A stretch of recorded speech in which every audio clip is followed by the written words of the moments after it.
Hi,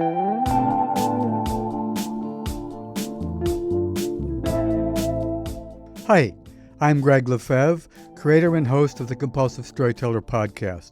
Welcome to another segment of Pass the Mic, where once or twice a month we invite a talented guest with a great story to join us on the pod to tell their story and or to chat with me about the art of storytelling. I'm excited to introduce today's guest, Ansa Edim, a storyteller, writer, and walking dating disaster in Washington, D.C. For much of her adult life, she's been navigating single life with its complicated twists and turns and shares her stories on stage and in writing. Her stories have helped make her the 2022 MothSLAM Championship Storyteller and put her on stages like Washington, D.C.'s John F. Kennedy Center for the Performing Arts and the Lincoln Theater. You can find her on TikTok at Ansa, that's at ANSA, and check out some of her musings by subscribing to her newsletter, Red Flags. For everything else, check out ansaedim.com/everything. That's ANSAEDIM.com/everything.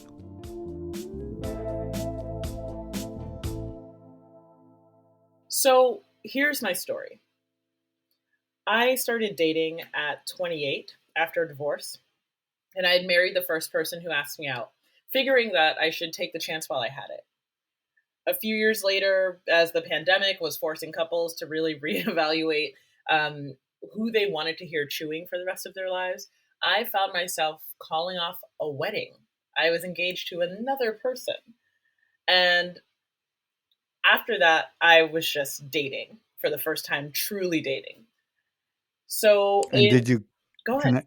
Can I interrupt? Of course. Why did you call it off?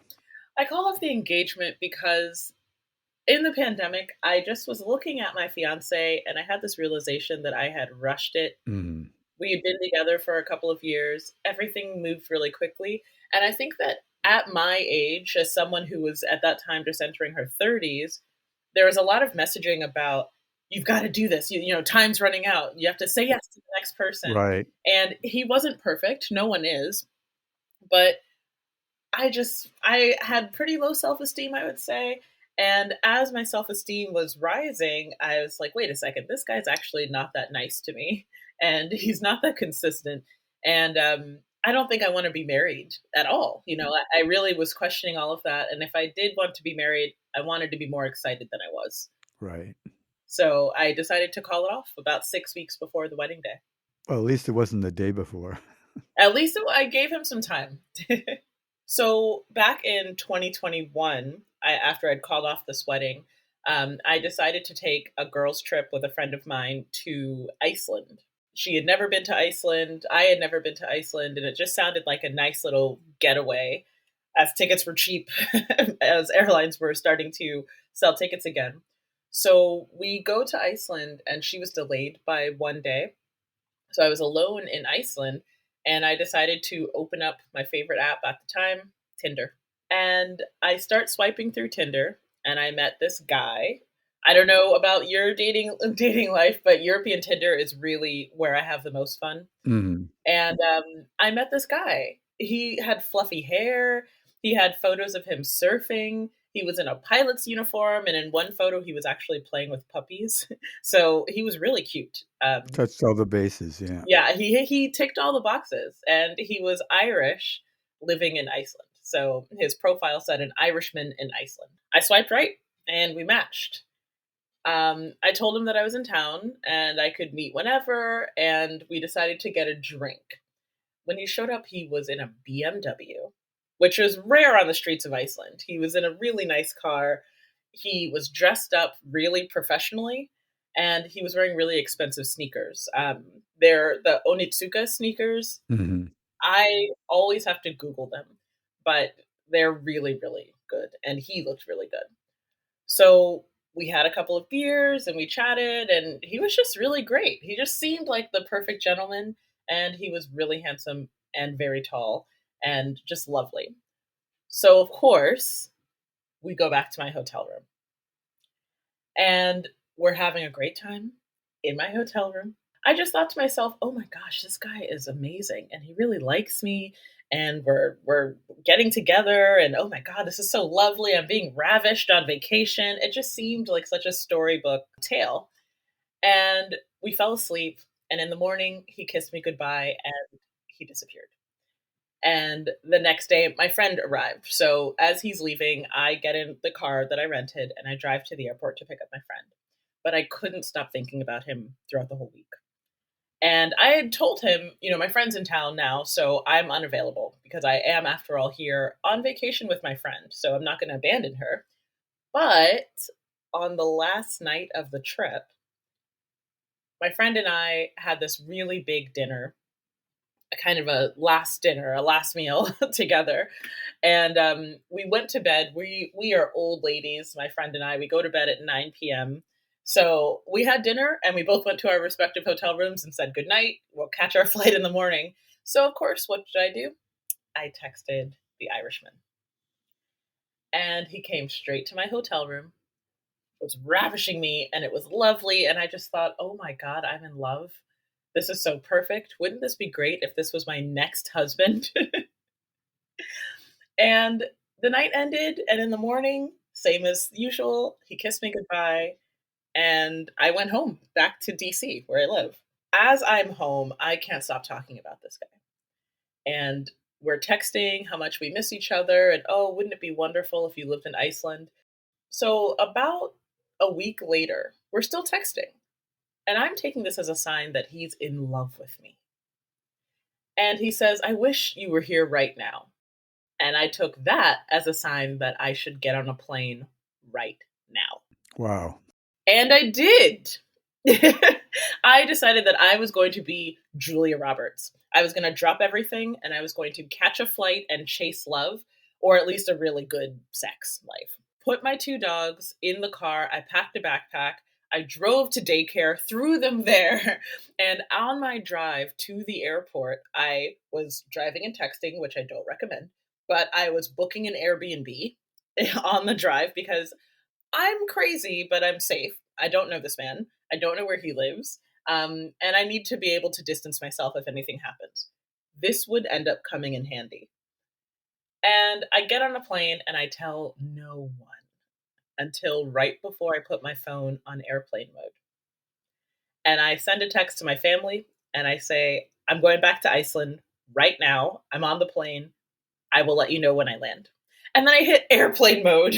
Didn't respond to anyone for the 6-hour flight to Iceland. By the time I landed, it was an overnight flight and they're 6 hours ahead or 5 hours ahead. So by the time I landed, it was the next morning. And I text him, I'm here. And about 30 minutes later, he responded, welcome. And I thought, welcome? That's it? And I text back, so when are we going to hang out? And he said, let's catch up after dinner.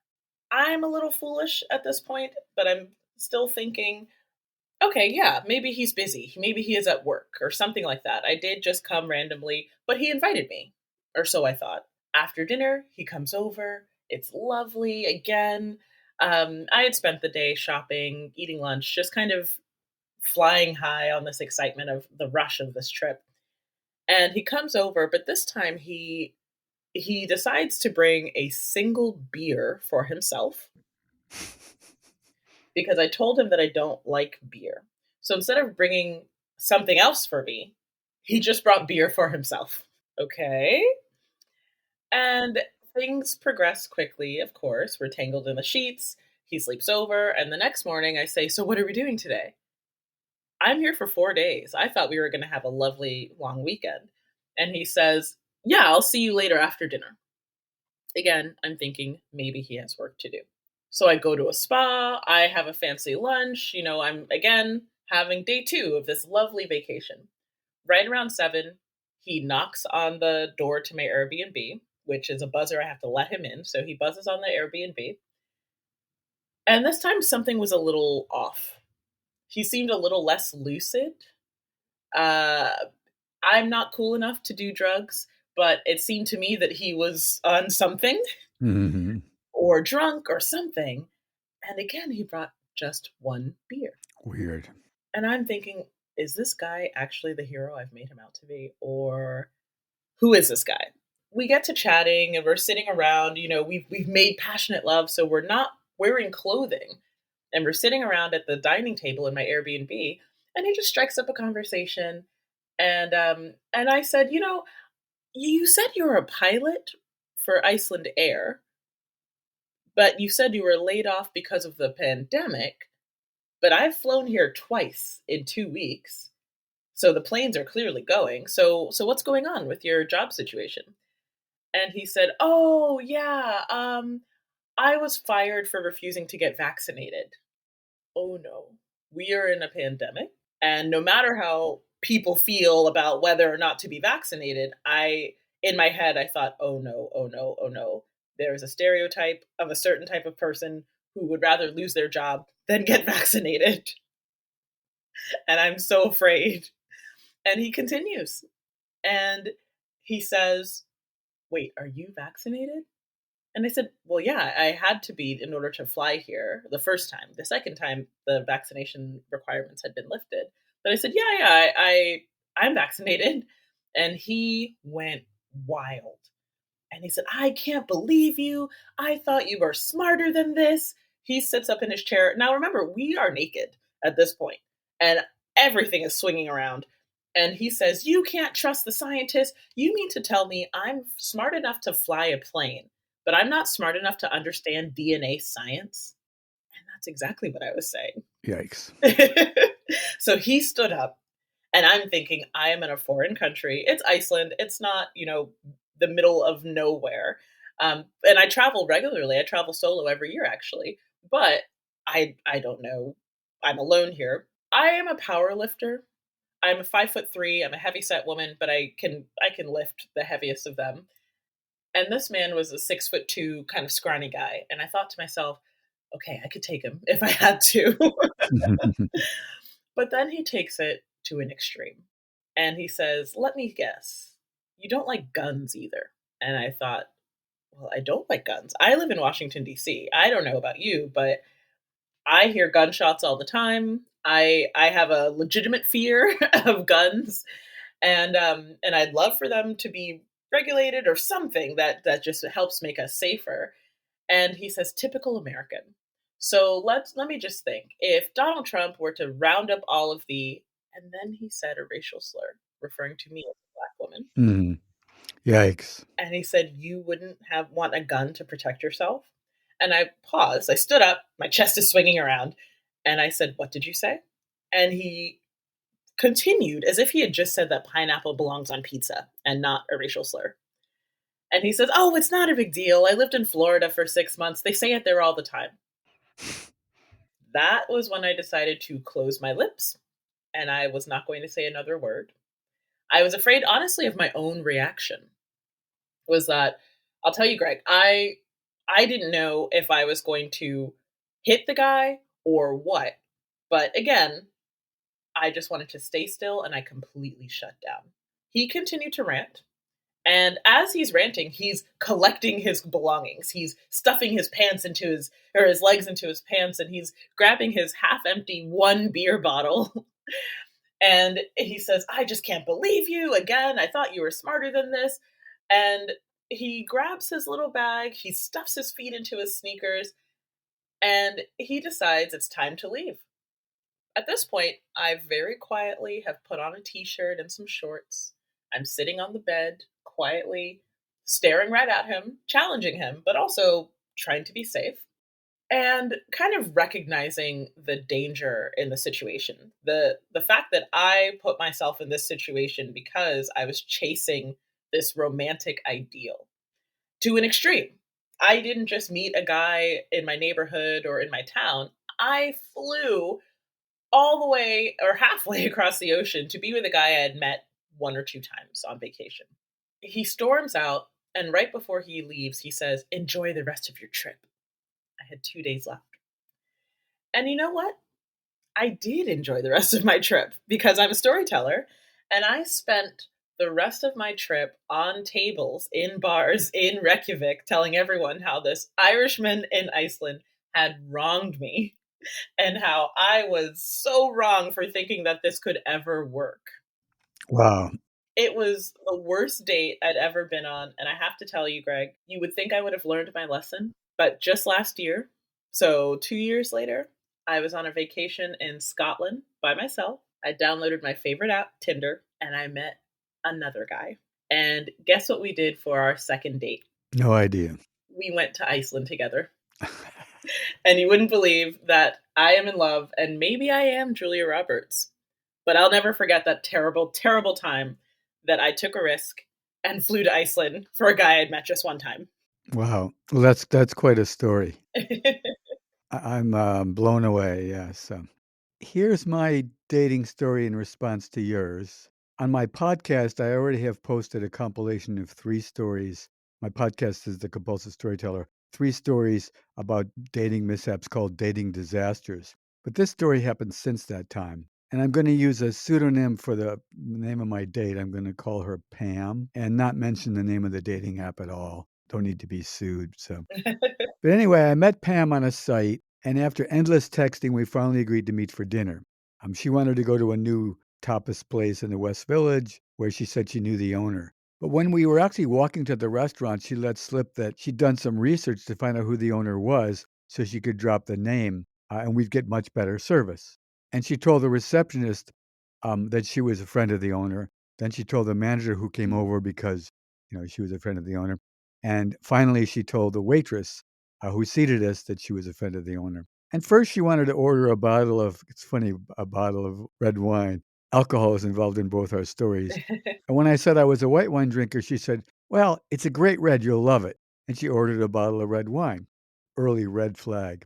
Then she proceeded to pound down like 2 glasses of red wine like she was in this kind of chugging competition. And then next came a long series of questions she had for the waitress about the menu. There were so many of them, it was embarrassing. I felt like rolling my eyes. And then when she asked what was I going to order, I had selected an array of different tapas treats. And she said, she simply countermanded my choice. No, no, no. For the main, we're going to have branzino. I've always thought that when fish has to come from a long ways away, like the Mediterranean Sea, for example, it usually isn't fresh and often has a texture of shoe leather. So in this regard, when our branzino came, it did not disappoint. It was like pure rawhide. And she also ordered a number of tapases for us, but not the ones that I wanted to order. And as they arrived one by one, she would completely reject them. She'd say, "I can't eat this. It's too salty. You said this one was tart, but it's sweet. This is supposed to be warm, not cold." And by now I just was getting more and more embarrassed. And I could tell that the waitress had reached her limit as well. And I noticed that the manager was observing us from afar, sort of amused. And so it occurred to me that maybe he'd called the owner and knew that, she was basically bullshitting. And also, she's getting more and more drunk. Now she's angling for a free, they had these signature cocktails, and she's angling for a free signature cocktail, but both the waitress and the bartender are consciously ignoring her request because they just know she's full of it. And then next, she decides to head for the ladies' room. And she was so drunk that she was kind of meandering between tables. Maybe meandering is the wrong word, careening between tables. And she had a long scarf, which was coming out of her pocketbook and trailing about 10 feet behind her. And I just couldn't help but laugh. And the staff was looking at her, looking at me, and laughing as well. While she was gone, I noticed there was a downstairs club. And I thought, well, I'll just explore that for a minute. And I go downstairs, and there's our waitress again, downstairs, kind of doing double duty. So she says, "Online first date?" And I responded, "Actually, yeah. Yeah. First date, I guess I'm a slow learner. It's going to be my last first date." So she put her hand on my shoulder and said, "Poor boy." And then I went upstairs again, and she'd stopped to drunkenly harass some people at the next table. And I tapped her on the shoulder and said, "Thanks so much for a great meal.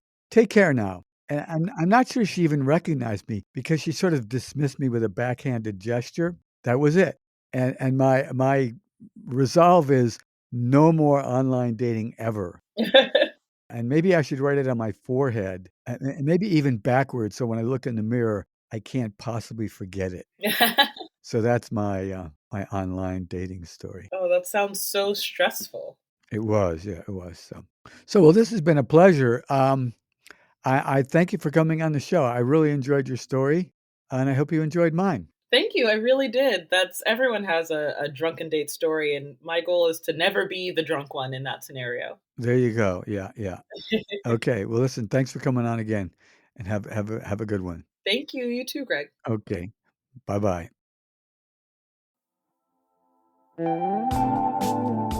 Are you ready to tell your own story on The Compulsive Storyteller? We're launching a new segment of guest storytelling, and we want to hear your stories. Email a voice recording to hello@thecompulsivestoryteller.com. I'll play selected stories on upcoming episodes. Try to be as clear as possible in your recording, and we reserve the right to lightly edit them for length and clarity. Leave your name or contact information in your voicemail or email, and let us know if you'd like the story to be anonymous. I can't wait to hear from you. The Compulsive Storyteller is now co-produced by Greg Lefebvre and Fadia Montserrat, who's also arranged the music and created the special effects. Emily Ramon does design, research, editing, and marketing. Peter Kokoma has made our theme music and for many seasons co-produced the show with me.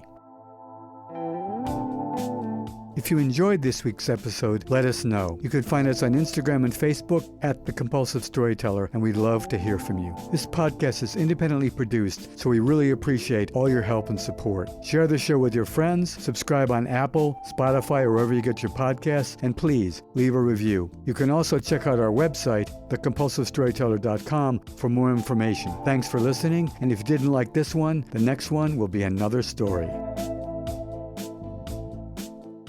All characters and events portrayed in this podcast are based on my truth, with some names and facts changed for privacy. The conversations and dialogues are based on my best memory, but are not word-for-word recreations.